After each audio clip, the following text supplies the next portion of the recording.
Hi, friends. Welcome to another episode of It's Not All Rainbows. I'm your host, Lindsay Goodman. I'm a certified trauma recovery coach, and I'm also a survivor of abuse in a queer relationship. I'm here to help validate and support those who are or have been in my shoes and to help spread awareness of what these kinds of relationships can look like. Today, I'm going to talk about my escape plan or how I escaped from my abuser. This is something that I have talked about before, but haven't necessarily done an entire episode on. And I really want to talk about this because having a plan or several plans is very important when you are leaving an abusive relationship. I'm going to try to talk about some of the things that went well for me and some of the mistakes that I made, quote unquote. I'll call it that. A lot of times we don't know what we're getting into when we're leaving an abusive person, which I want to try to avoid for you. Obviously, we have different abusers in different situations, but I want to try to help. Hopefully, you learn from my mistakes and figure out how to avoid them. Before we dive in, I will do struggles and successes this week. I guess the struggle right now is I just got a very long message from my little sister. She lives in Indiana, and they're just having a very hard time at their house. Like massive financial setbacks with both of their vehicles having trouble, and they had some mega hail damage at their house, like on their house, on their vehicles, like all kinds of stuff, along with some other things. And that stuff just like makes me so sad because I'm so far away. If you don't know, I live in Washington State. And I do visit my family a fair amount. I don't necessarily visit them often, but when I go, I try to stay for a while because I don't know, it's just better for me and the kiddo. And it's just hard because it would be nice to just like pop over there and make her dinner. And so to anyone who has loved ones that are far away, you are not alone. A success this week.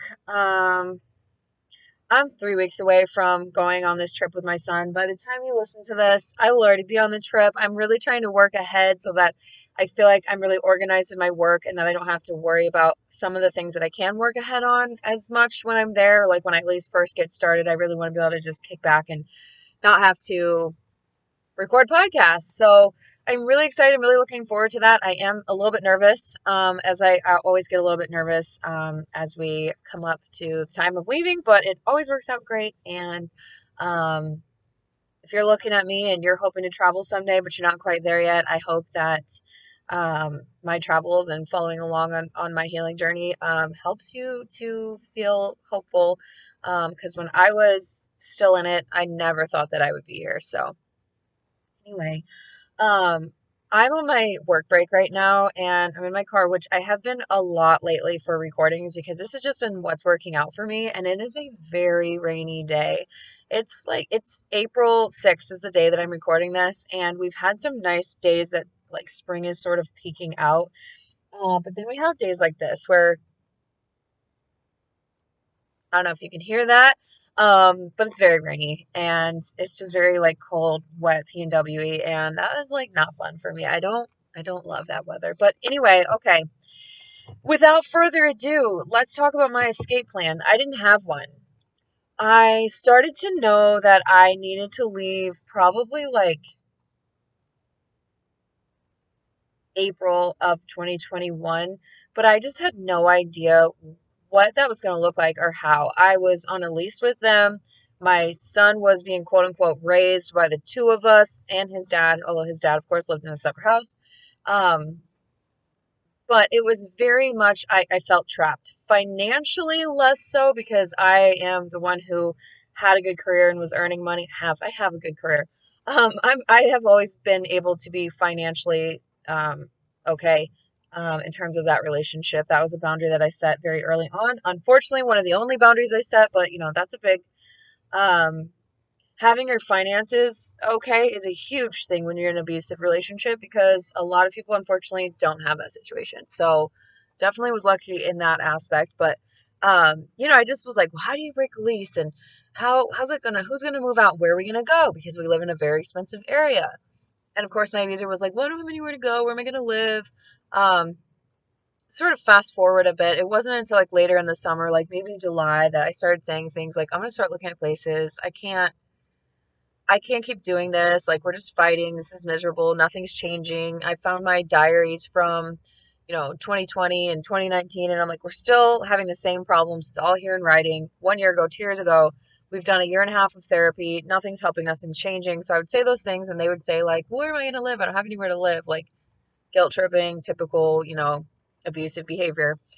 And so then I realized that if I was going to tell them that I wanted to leave, if I was going to tell them that I wanted to end the relationship, they would play all the games, right? They would guilt trip, like that example I just gave. They would all of a sudden be really nice and caring and quote unquote loving, and just sort of do whatever they could do to counter my thoughts and feelings of wanting to leave. Schedule another appointment with the therapist. Oh, we just need another session with Christy. We just need to work with Christy. Christy always helps, blah, blah, blah. Sorry, Christy, I'm going to throw you under the bus. If you have a therapist named Christy, a couples therapist, don't know. I'm just kidding.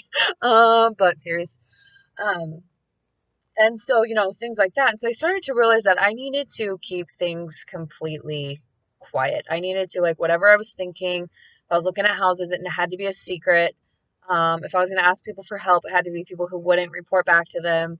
Um, because, again, if they know that you're trying to leave, it is highly likely that they will fight you on it. And I mean, either actually fight you on it, physically prevent you from leaving, or argue with you till the cows come home to fight you from leaving.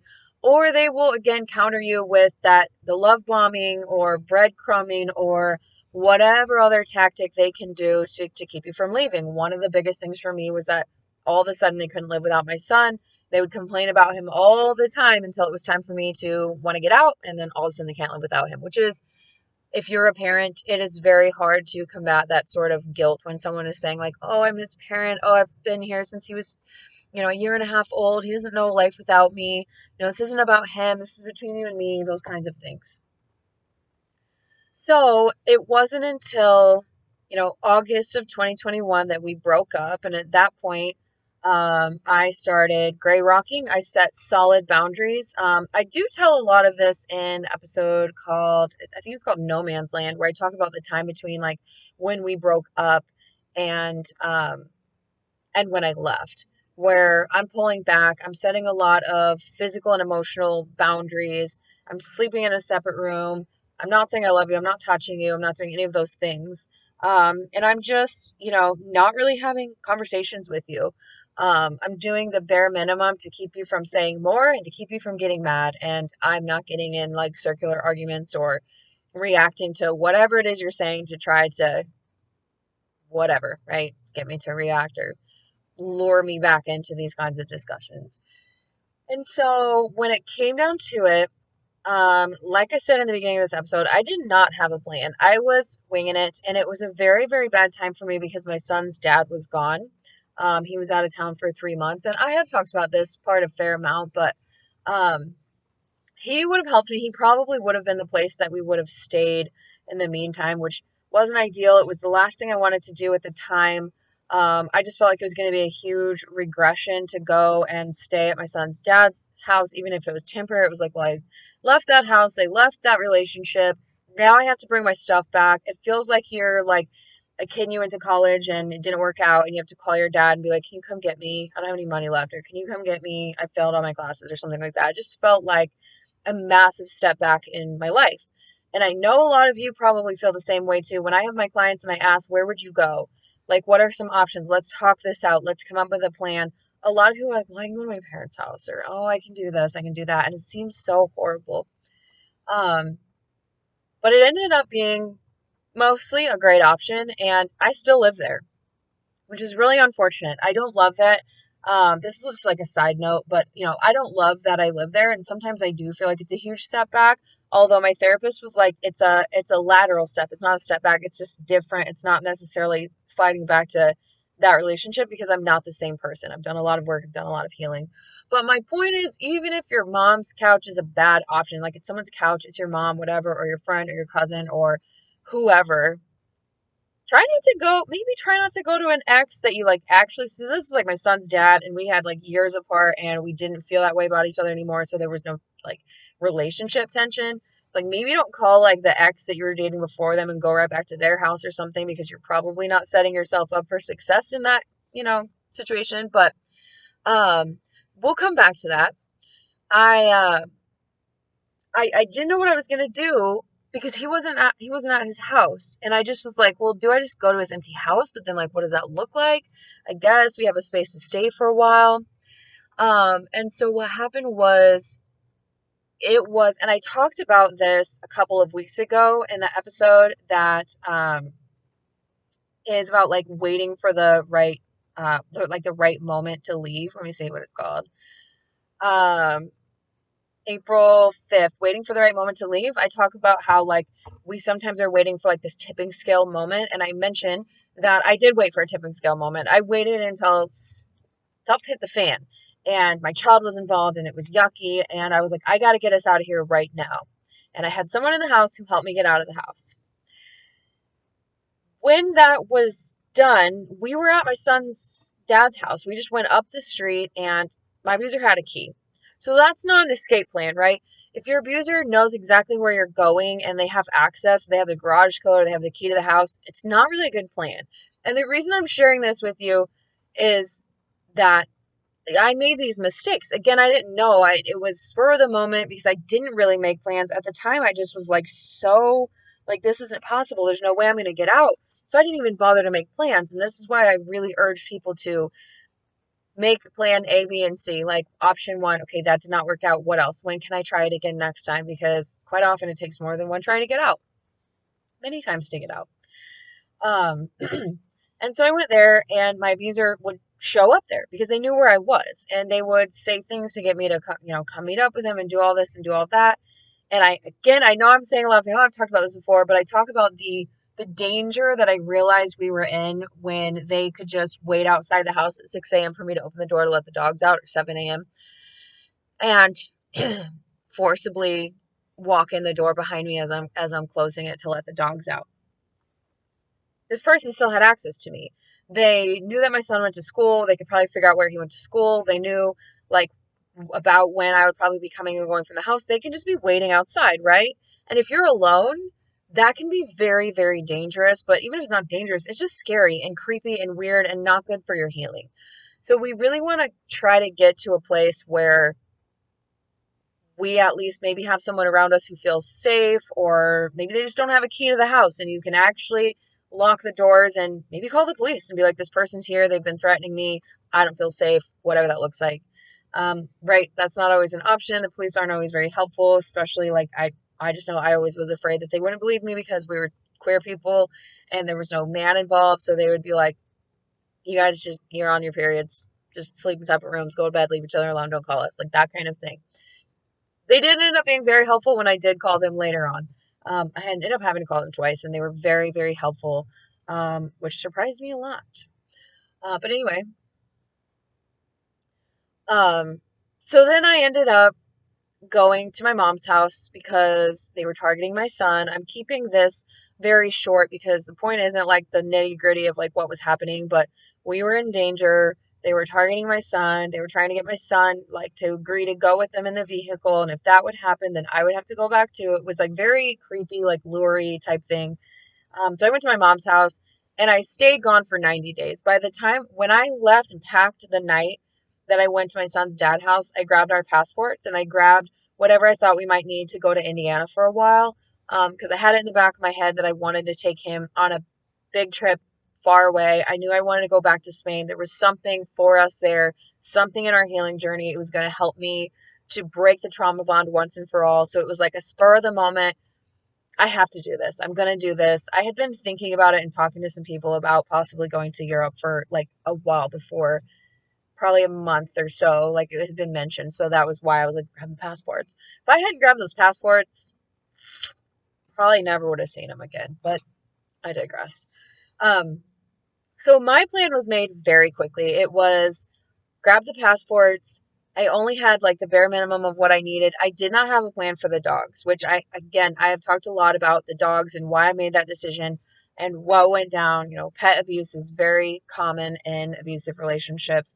I didn't have a plan for my stuff. I didn't have a plan for breaking the lease. It was really just sitting back and waiting, trying to figure out a plan to get the dogs back from far away and just waiting for them to leave so that I could come back and get my stuff. And I did wait an extra 30 days after they had moved out to finally come back because I really needed to have that safety net and a like assurance that they wouldn't just show up at the house, 3 days later. Um, and so my plan was very, very quickly made. It was, okay, this is the first day that I can fly out to my mom's house, canceled all my work, canceled my son's school, and just left very quickly. And like I said, I sort of planned it as I went. And despite being very last minute, it worked out great. I, for once in our relationship, was several steps ahead of the abuser. Like I said, I knew I was going to Europe. I knew I wasn't coming back, whereas they thought I was coming back. I knew that I would not see them again, that I wasn't going to come back while they still had a key to the house. I knew I was going to get the dogs back. And I kind of knew how it was going to happen. So it was all like very, I guess, yeah, spur of the moment, but it was there. And so a lot of times when we leave, I talked about this again in the episode about waiting for the right moment. When we leave at the right moment, quote unquote, the right moment, because there's a big, the scales have tipped, something big happens again. Like my son is being loudly verbally abused. This is the time I have to get out of here. It can be dangerous and you don't have a plan. So you're making it up as you go. Maybe you're just throwing some stuff in your car and like trying to find a hotel if you have the finances for it. Maybe you're throwing the kids in the car and the stuff and whatever, and you're like, crap, I got to drive to my parents' house. It's 8 hours away. I have to drive through the night because I don't have any money except for the gas to get there. I don't have anywhere else to go. Whatever that looks like. And so when we have a plan, especially if we have a supportive person or people who won't tell the other person what's going on, that you can plan ahead and, say, are you available this weekend if I make it out for me to come over? Or, I'm hoping that in the next couple of weeks, I will do this. Maybe you're starting to like bring some things over to the other person's house. And, maybe this person won't notice a couple of things, whatever. And you're just getting ahead of them and preventing the dangerous, um, no plan, shit show shenanigans that I went through. If you want to come up with a plan to get away from an abusive person, the hotline.org has a free resource. I believe it's called Safety Planning. Just go to the hotline.org. Their website will have, I've never done the safety plan because by the time I realized I had one, I was already gone. But I believe they just have a thing that like sort of probably asks you questions or helps you, I don't know, fill in the blanks. I guess I should probably do it because I recommend it all the time. So I would like to know how to, describe it to you, but it's definitely something to check out for free. If you want to sit down and make a plan with me, I can absolutely do that. I offer one-on-one coaching as a certified trauma recovery coach, and I have 30-minute sessions, 60-minute sessions, and a 6-week program. The people who are doing the 6-week program are seeing amazing results. If I do say so myself, I'm very proud of them for the work that they're doing and just what we've been able to do together. I've had several clients leave their abusers now and stay gone. So again, very proud of them. If you're listening and you're one of them, very, very proud of you. Keep it up. So that's definitely an option too. I just really, really want you to understand the importance of having a plan or 2 or 3 or 5, rather than just diving out head first, because that again can be very dangerous and very difficult to navigate. I already mentioned about my coaching, which is what I usually do at the end of an episode. On top of that, if you go to my website, thelindsaygoodman.com, and you click on the coaching tab, I do host a monthly one-on-one support group for the LGBTQ community, survivors of abuse like myself, and my co-host, Trey DeLatorre. We did not have this resource when we were coming out of our first queer relationships, which were both abusive, and so we wanted to offer this to the community. So far, it's been an incredible resource, and I think people are really enjoying it, so definitely go and check that out. Other than that, that's all I have, so I will wrap this one up for today, and I will be back with more next week. Do something nice for yourself, and definitely go and drink some water. Take care, y'all.